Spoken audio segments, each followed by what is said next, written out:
चलो केम छो विद्यार्थी मित्रों।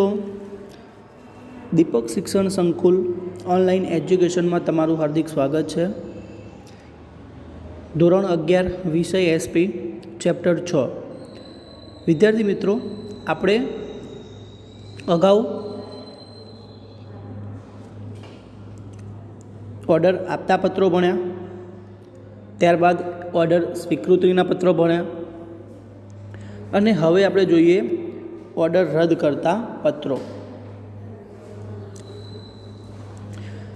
तो सामान्य रीते कोईपण ग्राहक होय छे के खरीदनार होय, माल सामाननो ऑर्डर आपे त्यारे ते रद्द करवानुं पसंद करता नथी। कारण के एनाथी जो कोई व्यक्ति ग्राहक ऑर्डर रद्द करे तो व्यापारिक संबंधों बगड़ता होय छे अने प्रतिष्ठा पण घटे छे। आम छतां असाधारण संजोगों ग्राहक ने ऑर्डर रद्द करवानी फरज पड़े त्यारे ग्राहक संपूर्ण के अंशतः प्रमाण में ऑर्डर रद्द करतो पत्र लखे छे। केटलाक संजोगों में वेचाणकर्ता तरफथी ऑर्डर रद्द करवा अंगेनो पत्र ग्राहक ने लखे छे। हवे आपणे आवा संजोगों जोईए कि कया संजोगों में क्यारे ऑर्डर रद्द करवामां आवे छे। विद्यार्थी मित्रों, आ उपर एक पेरेग्राफनी अंदर तमने प्रश्न पूछाई शके छे कि ग्राहक शा माटे ऑर्डर रद्द करतो नथी, कोई रीजन, तो एने कारणे कोई व्यापारिक संबंधों बगड़े छे माटे आवुं कार्य थतुं नथी। पण अमुक एवा संजोगों होय छे जेने कारणे ऑर्डर रद्द करवो पड़े छे। जोईए एक नंबर कि निश्चित समय मर्यादा में माल सामान मोकलवा विषे ऑर्डर पत्रक में ग्राहके स्पष्ट सूचना आपी होवा छतां समयसर माल सामान मोकलवामां न आवे त्यारे ते वेचाणकर्ताने स्मृतिपत्र लखे छे।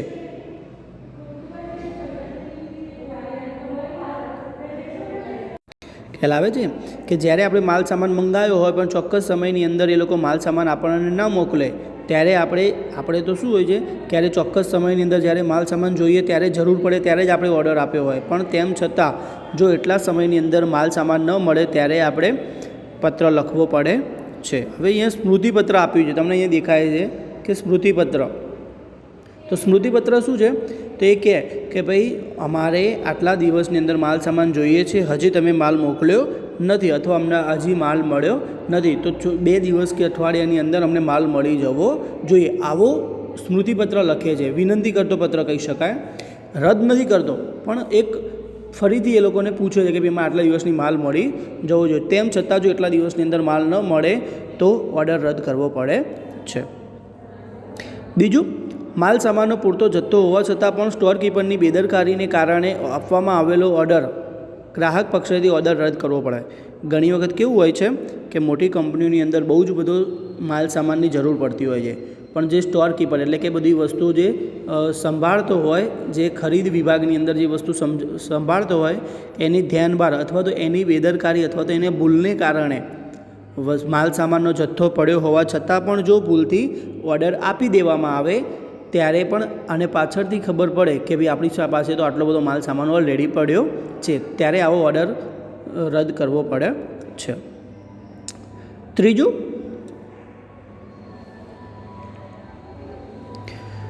मंगावेल माल सामाननी सीजन पूरी थवा आवी कुदरती आपत्ति अथवा अन्य कोई माल सामाननी मांगमां घटाडो थाय तो ग्राहक पक्षेथी आपेला ऑर्डरने संपूर्ण अथवा तो अंशतः रद्द करवो पड़े छे। જ્યારે આપણે માલ સામાન મંગાવ્યો હોય, જેમ કે અત્યારે ગરમીની સિઝન છે, ઓકે, ઠંડીની, તો શિયાળાની સિઝન છે, અત્યારે કયા કપડાં વધારે જરૂર છે, તો ગરમ કપડાં, તો આપણે મોટા જથ્થાની અંદર ગરમ કપડાંનો ઓર્ડર આપી દીધો, ઓકે, પણ અચાનક જ એવી કુદરતી આપત્તિ કંઈ આવે, એવું કંઈ પણ બનાવ બને અને અચાનક જ ઠંડી ઓછી થઈ જાય, તો ઠંડી ઓછી થવાને કારણે ગરમ કપડાંનું વેચાણ થતું નથી, તો આવા કોઈ સંજોગો બને ત્યારે પણ આપણે આવા ઓર્ડર રદ કરવા પડે છે। चौथुं आवे કેટલાક આકસ્મિક સંજોગોમાં, જેમ કે કામદારોની હડતાલ પડે જેને કારણે ઉત્પાદન બંધ થઈ જાય, કારખાનામાં આગ લાગી હોય, એને કારણે વેચાણકર્તા તરફથી ખરીદનારે આપેલા ઓર્ડરને રદ કરતો પત્ર લખવામાં આવે છે। ધ્યાન રાખજો, આ ચોથા નંબરનો જે ટોપિક છે વિદ્યાર્થી મિત્રો, એ કેવો પત્ર છે, કોણ રદ કરે છે, તો વેચાણકર્તા રદ કરે છે। વેચાણકર્તા એટલે વેપારી ग्राहक नहीं करे। उपरना 3 टॉपिक में केवुं हतुं, ग्राहक बंद करावे छे, ऑर्डर रद्द करावे छे। જ્યારે ચોથા નંબરનો જે ટૉપિક જે છે એની અંદર શું હોય છે, માલ સામાનનો ઓર્ડર મળી ગયો હોય પણ કર્મચારીઓ હડતાળ પર ઉતરી ગયા હોય ત્યારે ઉત્પાદન બંધ થઈ જાય અથવા તો કારખાનામાં કોઈ આકસ્મિક બનાવ બને ને આગ લાગે એવો કોઈ બનાવ બને, તો આવા કોઈ બાબત થાય તો વેપારી ઉત્પાદન કરી શકે એમ ન હોય એવા સંજોગોની અંદર વેપારી ગ્રાહકને ઓર્ડર રદ કરાવતો પત્ર લખે છે. ઓકે વિદ્યાર્થી મિત્રો, તો આવા 4 ટૉપિક છે જેની અંદર ઓર્ડર રદ કરવો પડે છે. હવે જોઈએ ઓર્ડર રદ કરતી વખતે કઈ બાબતો ધ્યાન રાખવી જોઈએ. તો જ્યારે ઓર્ડર રદ કરવાનો હોય ત્યારે સૌ પ્રથમ તો કે ગ્રાહક હોય ટેલિફોન કે અન્ય માધ્યમથી વેચાણકર્તાને ઓર્ડર રદ કરવાની જાણ ઝડપથી કરવી જોઈએ. ઓકે, એટલે કે જ્યારે ઓર્ડર રદ કરવાનો હોય ત્યારે ગ્રાહક ટેલિફોનની મદદથી અથવા તો બીજા કોઈ માધ્યમની મદદથી વેપારીને ઓર્ડર રદ કરવાની જાણ કરવી જોઈએ અને ત્યારબાદ ઓર્ડર રદ કરતો પત્ર લખવો જોઈએ અને ચોક્કસ કારણ આપવું જોઈએ કે તમે શા કારણથી ઓર્ડર રદ કરવા જઈ રહ્યા છો. ઓકે, બીજું, નિશ્ચિત સમય મર્યાદામાં માલ સામાન ન મળવાને કારણે ઓર્ડર રદ કરવો પડ્યો હોય. ઓકે, ચોક્કસ સમયની અંદર માલ સામાન ન મળ્યો હોય તો એવા સંજોગોની અંદર પછીથી માલ સામાન મોકલજો તો પણ અમે સ્વીકારી લઈશું નહીં, એવું પણ અંદર સ્પષ્ટ ઉલ્લેખ થવો જોઈએ. જેમ કે આપણે કોઈ માલ સામાનની ખરીદી માટે આપણે જેમ કે અત્યારે ગરમ કપડાની સિઝન ચાલે છે, આપણે મંગાયા હોય ઓર્ડર, ઓકે, પણ હજી આપણને ઓર્ડર ન મળ્યો, આખો પહેલો મહિનો જાન્યુઆરી પૂરી થઈ જાય, ફેબ્રુઆરી ચાલુ થઈ જાય અને પછી આપણને માલ સામાન મળવાનો હોય તો આપણે સ્પષ્ટ કહી દેવું જોઈએ ભાઈ હવે 15 તારીખ પછી માલ મળશે તો અમે સ્વીકારીશું નહીં, આવી સ્પષ્ટ ઉલ્લેખ પણ થવો જોઈએ.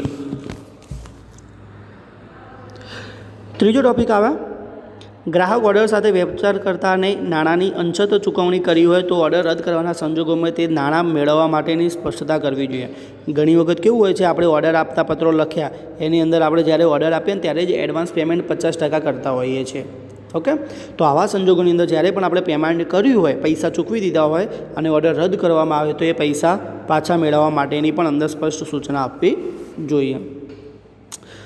ચોથું આવે, માલ સામાનના અભાવે વેચાણકર્તા તરફથી ઓર્ડર રદ કરવામાં આવ્યો હોય અને નવી સ્ટોક ઉપલબ્ધ થશે તો જાણકારી ખરીદદારને આપવી જોઈએ. હમણાં આપણે છેલ્લો અહીંયા ટૉપિક જોયો જેમાં કારીગરોની હડતાલને કારણે ઉત્પાદન બંધ થઈ ગયું છે, આગ લાગવાને કારણે ઉત્પાદન બંધ થઈ ગયું છે, તો આવા સંજોગોની અંદર વેપારી પાસે માલ સામાન નથી, તો એવા સંજોગોની અંદર વેપારી જ્યારે ઓર્ડર રદ કરાવે છે ત્યારે ગ્રાહકને સ્પષ્ટ લખાણ આપવું જોઈએ કે હવે કઈ તારીખે તમને માલ સામાન મોકલવામાં આવશે અથવા તો તમને ક્યારે માલ મળશે, એનું સ્પષ્ટ સૂચના આપવી જોઈએ. પાંચમું છે કે ઓર્ડર રદ કરતો પત્ર દિલગીરી વ્યક્ત કરવાથી શરૂ થવો જોઈએ. ઓર્ડર રદ કરવો હોય જ્યારે ત્યારે દિલગીરી વ્યક્ત, તમે એકદમ ના કહેવો ચલો ભાઈ અમે કાલ માલ સામાન અમારે મોકલતા નહીં, એવું ના કરવું જોઈએ. આપણે એક દિલગીરી વ્યક્ત કરવી જોઈએ, એટલે કે વિનંતી કરવી જોઈએ અને ભવિષ્યમાં સહકાર પણ એવી આપવાની ખાતરી આપવી જોઈએ કે ભાઈ અમે આ ઓર્ડર રદ કરીએ છીએ પણ હવે અમે આ માલ સામાનનો ઓર્ડર તમને ભવિષ્યમાં મોટા પ્રમાણમાં આપીશું. તો વિદ્યાર્થી મિત્રો, આવી રીતે ઓર્ડર રદ કરતો પત્ર પણ લખવો જોઈએ. એના નમૂના હવે આપણે નેક્સ્ટ લેક્ચરની અંદર જોઈશું. ચલો, જય હિન્દ, જય ભારત.